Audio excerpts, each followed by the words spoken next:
The next great talk is Michael West, and I'll let him take it from here. Thanks. All right, thanks, guys. Good morning. Today we're going to talk about a tool I built called Sentry. And this whole thing's kind of themed around the Stanley Kubrick film Dr. Strangelove, or How I Learned to Stop Worrying and Drop the Bomb. And you'll kind of see why. It's a little bit of that kind of imminent nuclear threat and what we're going to do about it. So real quick intro slide. I'm from Dallas, Texas, representing Dallas Hacker Association, DHA. I work at a little tiny startup nobody's heard of called CyberArk. I've done like IT, I did software dev, and then kind of moved into InfoSec over the past like 6 years, so I've just kind of done everything.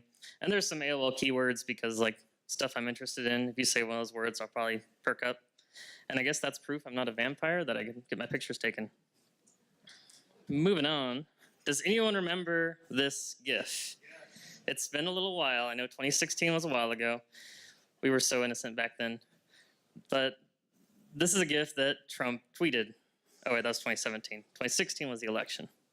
But Trump tweeted this GIF, and this was right in the middle of the whole media thing, who to trust. Do we, Trump is like going on about the media and ragging on about them and saying fake news, all that stuff was really at the height right then.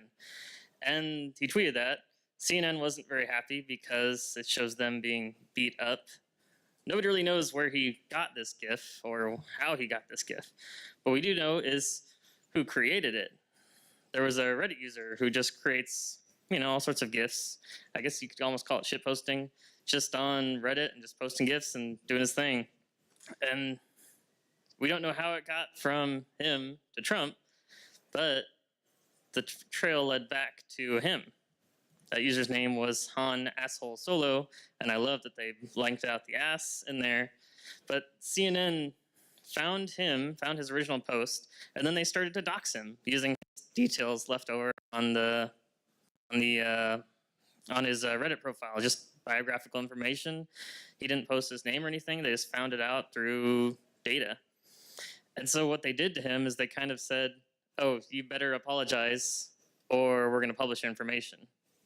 All over, he didn't send it to Trump. He just made his own GIF on his own personal Reddit page. And so they basically forced him to write an apology without deferring accounts, but that's kind of how it looks from the outside. And so he posted an apology and said, I won't make GIFs anymore. And so how'd they find it? They said biographical data left on his Reddit page. People become what I call incidentally viral every day. Here we have Sarah O'Connor, who just a journalist who started talking about robots killing workers at VW plants. If you guys see the reference there, it was just, a journalist who talks about like labor issues in Germany, I believe. And then she posted that, and now she has like 10,000 retweets and lots of people talking about her. Just from something relatively silly like a name conflict with the Terminator series. And I don't know if you guys remember Ken Bone from 2016. Now I can say we were so innocent back then. Ken Bone, he's that lovable guy who was on the debates, he's got the bright red sweater. And after he kind of got some notoriety for being this kind of innocent guy who just had a really, cute couple TV moments, he did an AMA on Reddit. He used his Reddit account that he normally uses to look up porn. And that porn, I believe, was mpreg porn. Google it, just not here, if you don't know what it is. So, and this is not just limited to like people who show up in the news. This happens to InfoSec researchers too. You guys know Marcus Hutchins, also known as Malware Tech Blog on Twitter, or just Malware Tech. He helped stop the WannaCry virus by noticing there was a bug in the code, checked for a domain. It was supposed to change every time, but only checked once, or it only did one domain. He registered the domain, and now any WannaCry viruses that have internet access were stopped. And he got put up in the news, claimed as a hero. But he worked like anonymously or pseudonymously from the UK. Well, he came to DEF CON last year. Kind of did the DEF CON thing, go out and party. Last day goes to leave, FBI stops him, arrests him. Now he's still stuck in the US under charges, saying he wrote some banking malware.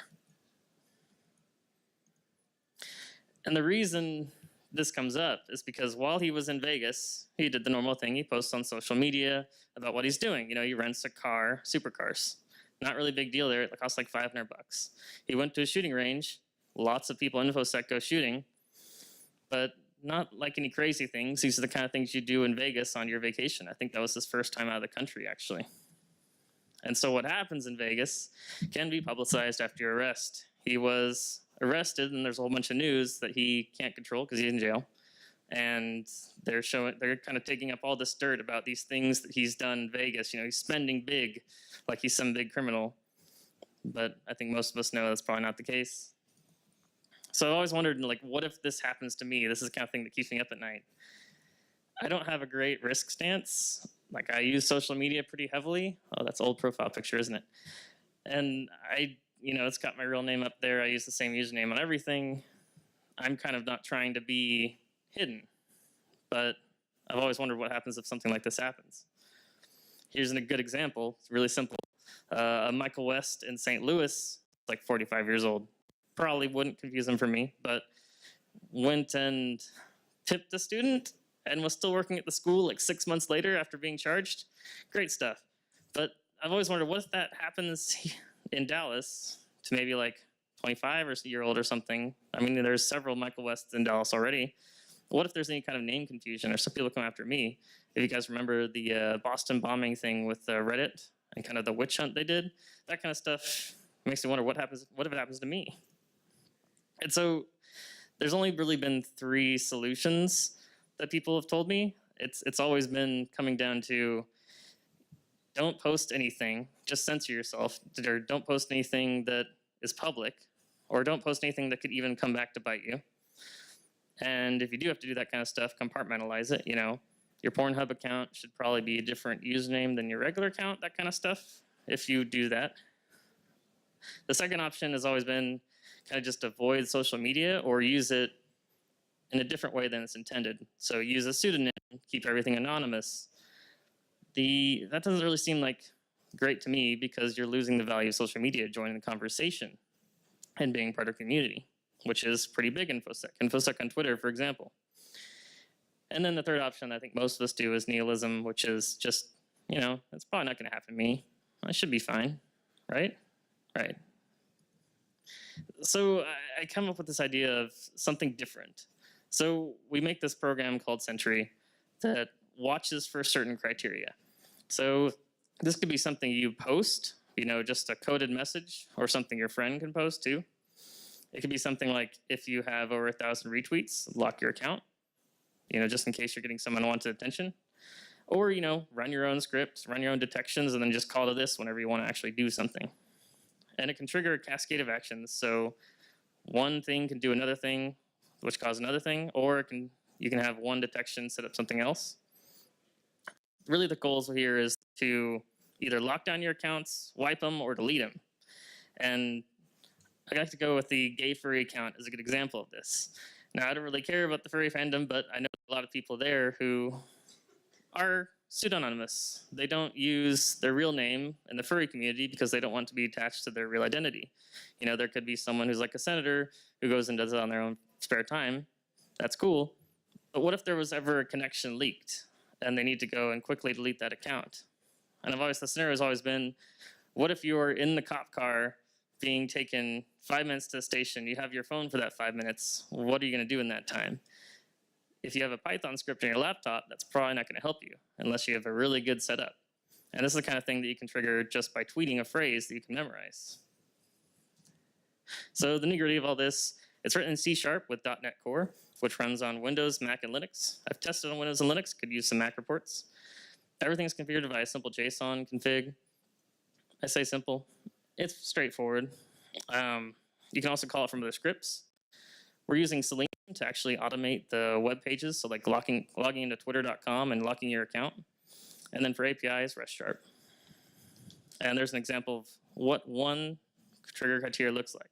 So that says when I tweet wing attack plan R, it'll check my public Twitter, and then it'll lock my public Twitter, and it'll scorch, which means delete all the posts, and delete my sinful Twitter, the gay furry account. This is what the services look like. So that last one said public Twitter. This is another example of that. This is an account we'll be deleting today called Delete Me Senpai.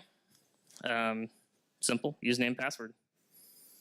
Now, there's a problem where you have this JSON file with all of your usernames and passwords and all the good authentication details and your OAuth stuff.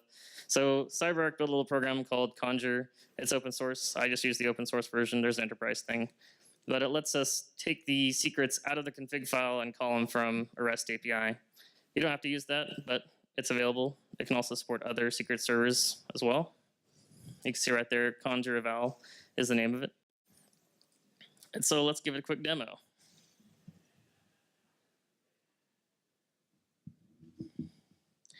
All right. So first we'll open up our config file right here. And you can see, I think I should have the last oh well, I'll change that key.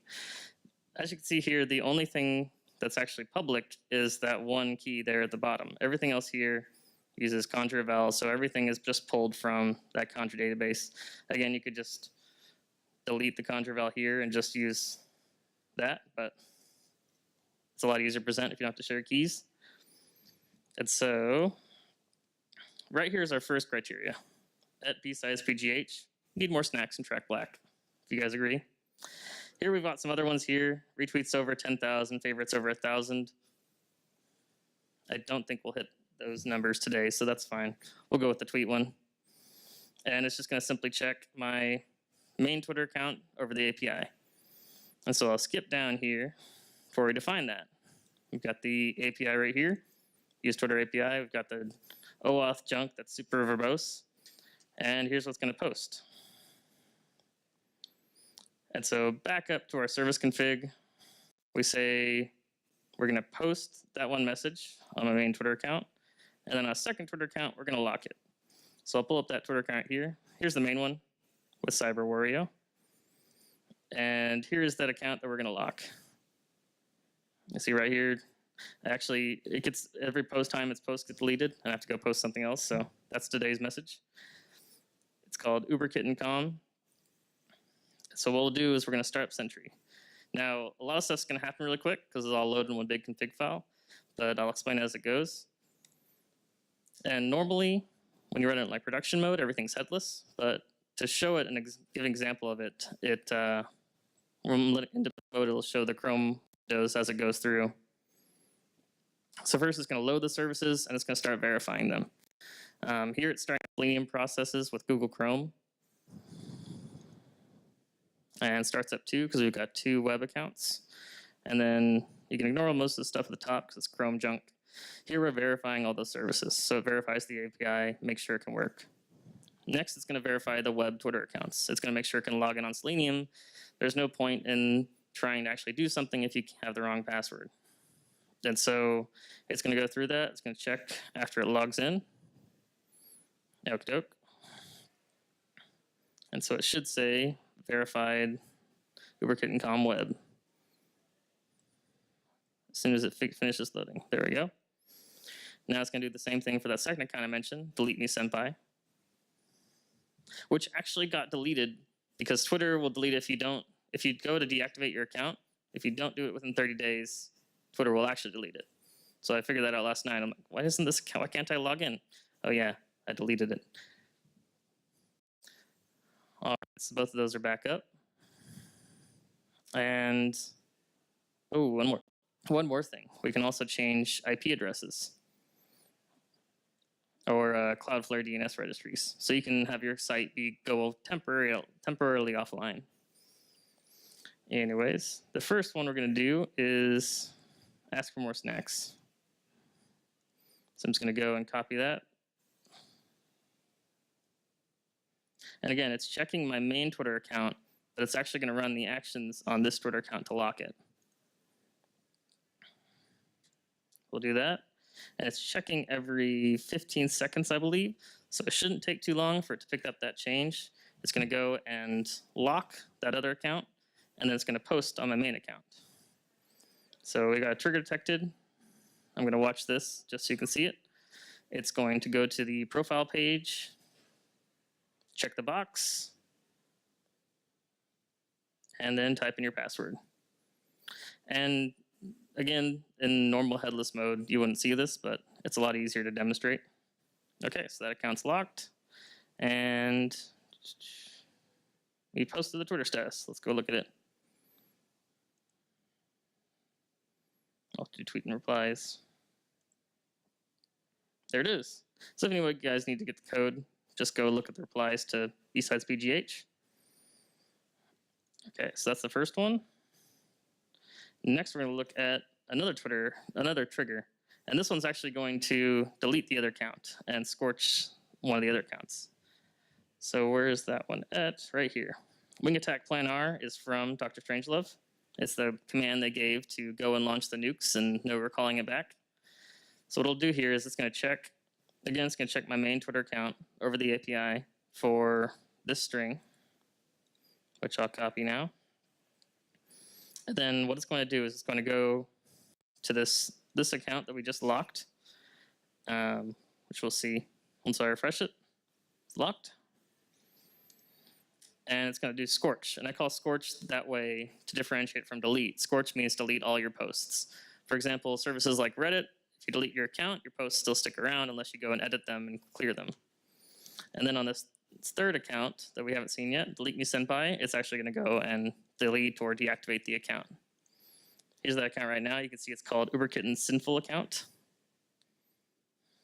And that's where I post all my very unsavory things. And so we should be set to go and delete that account. So now we're just going to tweet this. And then this is the kind of scenario I was thinking. You're in the back of a police car. You don't have a lot of time. You can type this phrase that you've memorized and trigger everything from there. Or if you trust someone, you could say, go check their Twitter feed for when they post this, and then you can have them do it. So we'll tweet that, and we'll watch. And this is all stuff from before, just the things it was doing. So we'll wait that 15 seconds or so for that to pull up. There it is. So this one's using the API to delete any tweets on the Uberkitten.com account. And this, which we just barely caught, is actually deleting the Delete Me Senpai account.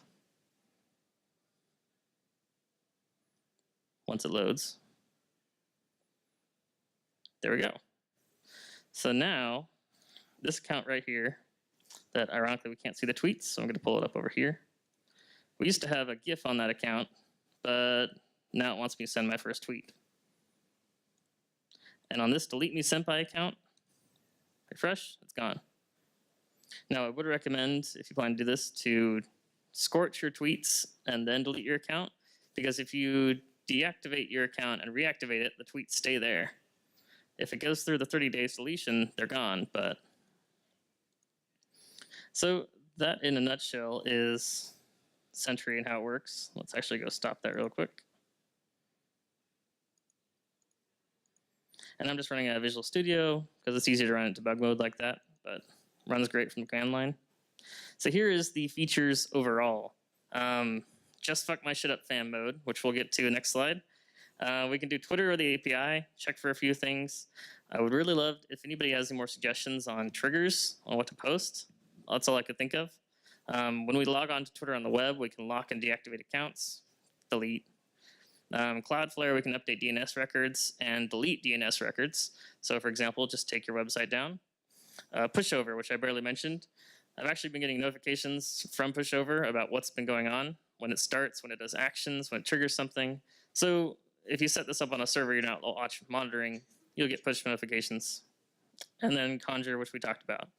Some things that are still being worked on are multi-factor support, which that one's a real toughie. The way we're currently working on it is you'll get a push notification sent, hey, we need to log into your Twitter account. You click on it, you open a web page, you type in the code, and then it stays authenticated. And it tries to check whatever remember me boxes it can, and then keep the session alive by just refreshing it in the background. So hopefully you shouldn't have to do it more than like maybe once a month or so, whenever that authorization expires. Next, we're looking on Reddit via the API. So that's going to be blanking and deleting posts, and Reddit via web, emailing or deleting accounts. For email, that's going to be kind of something where I think that a lot of people have been asking me about a dead man switch for this, and that's where I think that could come into play, because there are lots of dead man switch services that will send an email if you don't respond to something after a certain amount of time. And so just have it check your email and then check for the phrase of it being triggered. And then clustering support later on, so you can have this running on multiple servers. So if they do actually fail, you don't have to worry about it. This is the just fuck my shit up fan mode. It basically runs everything like you had all the triggers sent. It does prompt for confirmation, and you skip that. And it's a great way to call Sentry from your own script. So if you don't want to deal with that whole stuff, you want to have your own Python script go and detect whatever you want, and just call this to actually do the hard work of doing Selenium stuff, go for it. Those are the commands you run, and you just stick some JSON in there or stick a file name there with the JSON in it. So on the left right there is the link to the code in the Git repository. If you don't want to type out my username, T3HUB3RK1TTEN, there's a shortcut, mwest/github. And then that's me on the right. Username, Twitter account. Feel free to come up with questions. I'd really love to get any ideas you guys have for services you want to have on this. I know some people asked about Instagram and Facebook. What kind of services you guys would like to see be deleted or have your posts deleted, or what kind of triggers you guys would want to have, or any suggestions for making this easier. But that's all I got. If you guys got any questions, go ahead. Do you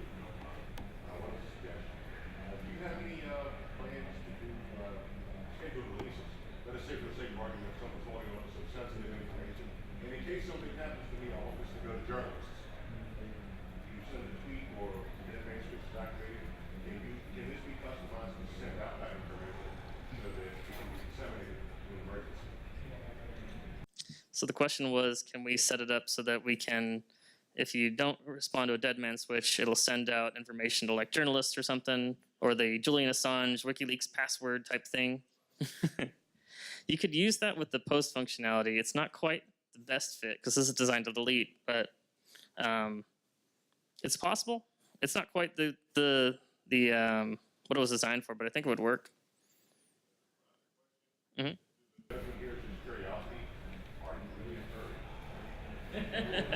I'm not swift on security. What are you talking about? Anybody else? Yeah.